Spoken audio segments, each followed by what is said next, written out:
God, and He की भाषा का उपयोग करने में। दोस्तों, अगर आप सच में सलमान खान और नाना पाटेकर के दिल से फैन हैं, तो हो सकता है आज का ये वीडियो आपके लिए देख पाना आसान ना हो, क्योंकि आज जो बातें सामने आने वाली हैं वो सिर्फ चुभेंगी नहीं, वो सीधे दिल पर वार करेंगी।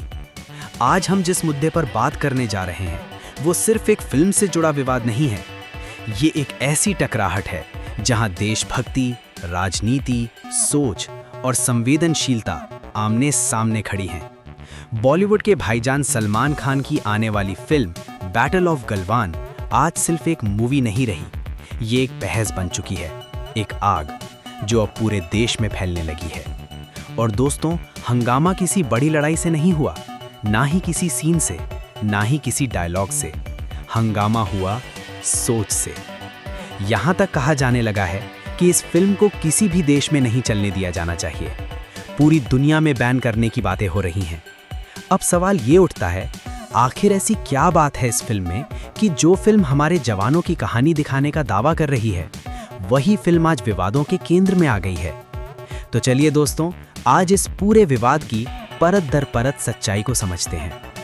नमस्कार दोस्तों, स्वागत है आपका एक बार फिर इस धमाकेदार और आंखें खोल देने वाले वीडियो में। दोस्तों, बैटल ऑफ गलवान को लेकर बैन की बात करने वाले कोई आम इंसान नहीं है। ये बयान आया है उत्तर प्रदेश के मुख्यमंत्री योगी आदित्यनाथ की तरफ से। योगी आदित्यनाथ ने खुलकर कहा कि ये फिल्म उत्तर प्रदेश में किसी भी हाल में नहीं चलाई जाएगी। इतना ही नहीं, उन्होंने ये भी संकेत दिया कि ऐसी फिल्म को पूरे देश में प्रतिबंधित किया जाना चाहिए। अब यहीं से कहानी ने एक नया मोड़ ले लिया, क्योंकि इसी मुद्दे पर बॉलीवुड के सबसे गंभीर, सबसे बेबाक और सबसे निडर कलाकारों में से एक नाना पाटेकर खुलकर सामने आ गए। नाना पाटेकर, जो अक्सर फिल्मों में विलन होते हैं, लेकिन असल जिंदगी में अपने विचारों से सबका दिल जीत लेते हैं, उन्होंने सीधे सीधे योगी आदित्यनाथ के बयान को चुनौती दे दी। नाना पाटेकर ने कहा, बैटल ऑफ गलवान उन चुनिंदा फिल्मों में से है जो भारत के युवाओं की सोच बदल सकती है, जो उन्हें सिर्फ देखने वाला नहीं, सोचने वाला बना सकती है। तो फिर आप इसे बैन करने की बात कैसे सोच सकते हैं? दोस्तों, योगी आदित्यनाथ ने भी अपनी बातों के पीछे कई तर्क रखे। उन्होंने कहा कि ये फिल्म देशभक्ति के नाम पर लोगों के अंदर गलत गुस्सा, गलत भावना और एक तरफा सोच पैदा कर रही है। उनका कहना था कि फिल्म की कहानी को तोड़ मरोड़ कर एक ही नैरेटिव दिखाया गया है, जिससे युवा असली इतिहास से भटक सकते हैं। योगी आदित्यनाथ ने चेतावनी देते हुए कहा कि अगर ऐसी फिल्में चलेंगी तो युवा गलत जज्बा लेकर गलत रास्ते पर चले जाएंगे, और जब ये फिल्म दुनिया भर में दिखाई जाएगी तो भारत की छवि गलत तरीके से पेश होगी। उनका साफ कहना था, इसलिए मैं उत्तर प्रदेश में इस फिल्म को नहीं चलने दूंगा, बल्कि चाहता हूं कि इसे पूरे भारत में बैन किया जाए। अब दोस्तों, यहीं से माहौल और गर्मा गया, क्योंकि नाना पाटेकर इस सोच से पूरी तरह असहमत थे। उन्होंने पलटकर कहा, जो फिल्म हमारे जवानों की हिम्मत, उनका बलिदान और उनके जज्बे को दिखाने की कोशिश कर रही है, उसी फिल्म को लेकर गलत नैरेटिव फैलाना सबसे बड़ा अपराध है। नाना पाटेकर के मुताबिक बैटल ऑफ गलवान उन युवाओं के लिए उम्मीद है जो मानते हैं कि देश के लिए कुछ करना सिर्फ फौज तक सीमित नहीं, बल्कि एक सोच है, एक जिम्मेदारी है। उन्होंने कहा कि देशभक्ति सिर्फ भाषण देने से नहीं आती, सिर्फ किताब पढ़ने से देश मजबूत नहीं बनता। कभी कभी कुछ फिल्मों की जरूरत होती है जो दिल के अंदर सोया हुआ जज्बा जगा दें। दोस्तों, नाना पाटेकर ने खुलकर कहा कि बैटल ऑफ गलवान युवाओं से उनके सपने नहीं छीनती, बल्कि उन्हें देखने की हिम्मत देती है। और जब कोई ऐसी फिल्म को रोकने की कोशिश करता है, तो वो असल में युवाओं की सोच पर ताला लगाने की कोशिश करता है। इस पूरे विवाद के बीच दो हिस्सों में देश बंटता हुआ नजर आने लगा। कुछ लोग योगी आदित्यनाथ के समर्थन में फिल्म के बहिष्कार की बात करने लगे, तो वहीं दूसरी तरफ सलमान खान के चाहने वाले पूरे दम से फिल्म के समर्थन में खड़े हो गए। लेकिन दोस्तों, एक बात तो तय है, ये फिल्म सलमान खान की है, जिन्होंने अपना पैसा, अपना नाम और अपना भरोसा इस प्रोजेक्ट पर लगाया है। सलमान खान खुद इस मुद्दे पर चुप नहीं रह पाए। उन्होंने साफ कहा, मैं सिर्फ अपने देश का भला चाहता हूं। मैं चाहता हूं कि भारत इतना आगे बढ़े कि दुनिया को जलन हो।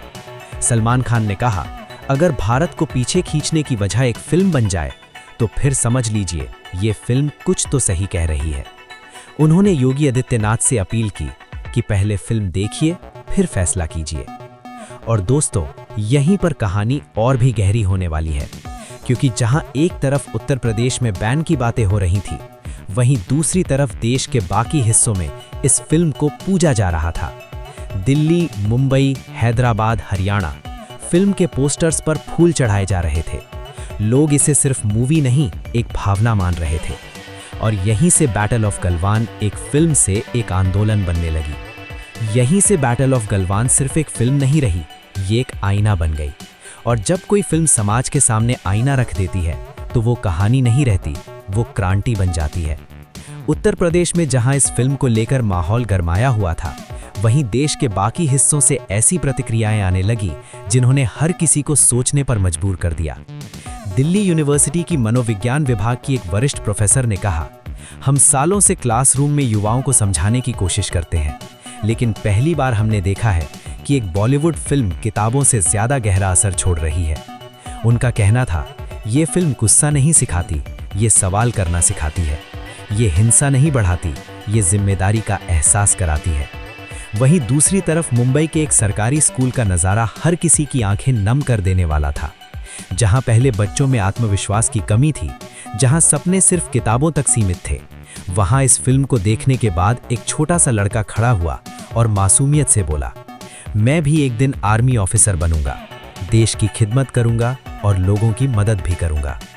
अब जरा सोचिए दोस्तों, जिस फिल्म को एक राज्य में गलत बताया जा रहा है, वही फिल्म देश के बाकी हिस्सों में सपनों को जन्म दे रही है। क्या ये विरोधाभास नहीं है?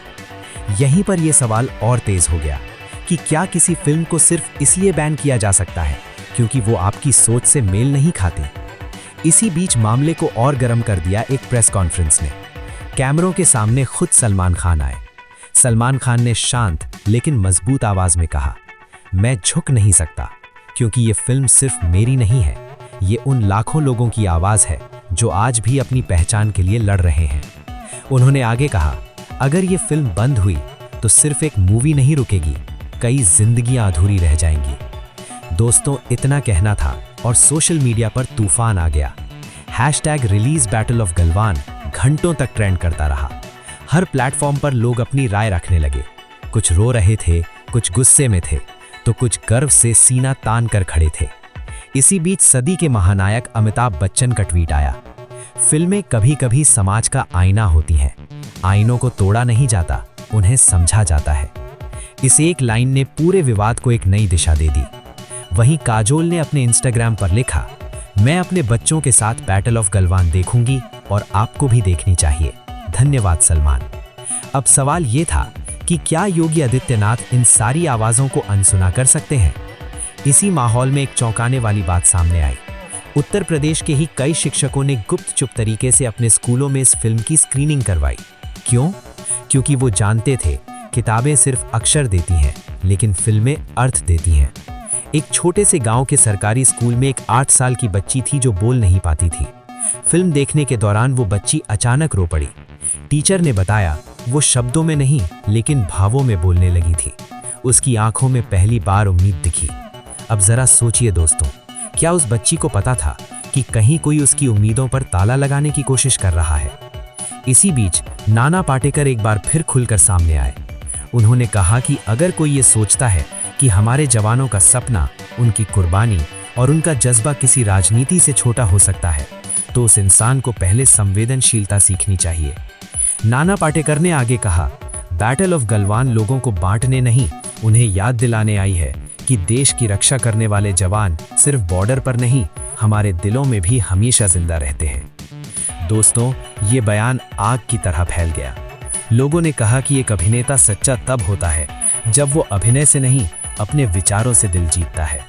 और यहीं से समर्थन की लहर और तेज हो गई।